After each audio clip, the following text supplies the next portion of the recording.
네, 내일부터 고1과 중2, 또 초등학교 3, 4학년이 추가로 학교에 갑니다. 전국적으로 178만 명 정도 됩니다.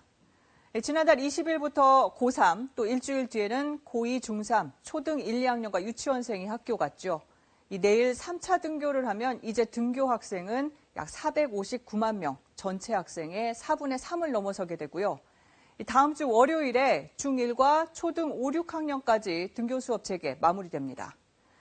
하지만 수도권 학원에서 확진자가 잇따라 나와 등교 수업을 중단하는 학교도 늘어나고 있습니다. 교육당국은 오늘까지 학원 밀집 지역을 대상으로 특별 합동점검을 펼치는 등 감염 고리를 끊는 데 주력하고 있습니다. 이 소식은 홍소구 기자가 전해드립니다. 미술학원 문이 굳게 닫혔습니다. 이번 주 내내 휴원한다는 안내문이 붙었습니다. 강사 한 명이 확진 판정을 받아 학원이 폐쇄된 겁니다. 보건소가 어디서 나와가지고 또 소독하고 또 CCTV로 동선 파악하고 하는 거였어요. 가천대 학생인 25살 A 강사는 지난달 사흘 연속 학생들을 가르쳤습니다. 중고생인 수강생 93명 등 104명이 검사를 받았습니다.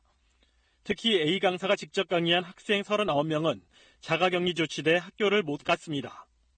확진자가 알바로 지금 강의를 했던 곳에 학생들은 고3 학생을 대상으로 했다고 얘기하더라고요. 미술대를 목적으로 하는 학생들은 아마 이 학원에 많이 왔지 않았을까 싶습니다. 학원은 여러 학교의 학생들이 한 곳에 모이는 만큼 감염자가 발생했을 때 피해 범위는 더 광범위해집니다.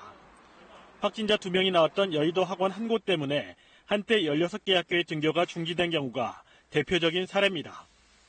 현재 등교 수업일을 조정한 학교는 530여 곳, 집단 감염이 확산하는 수도권에 99%가 몰려 있습니다. 학교의 감염병 확산을 막기 위해선 학원 등 다중이용시설과의 연결고리를 끊는 게 중요한데 관리 감독엔 한계가 있을 수밖에 없습니다. 학생들이 자주 방문하는 그런 시설 또한 그런 정도의 방역 지침들을 제대로 지키고 있는지에 대한 점검이 꼭 필요한 일이라고 봅니다. 학원들은 일부에서 확진자가 나왔다는 이유만으로 집합 금지 같은 강제 조치는 받아들일 수 없다며 반발하고 있습니다. 강제 명령, 행정명령 같은 정부 지침에 대해서는 저희가 어떤 목소리를 내야 되지 않냐 이런 부분들이 많이 회원들한테 있었습니다.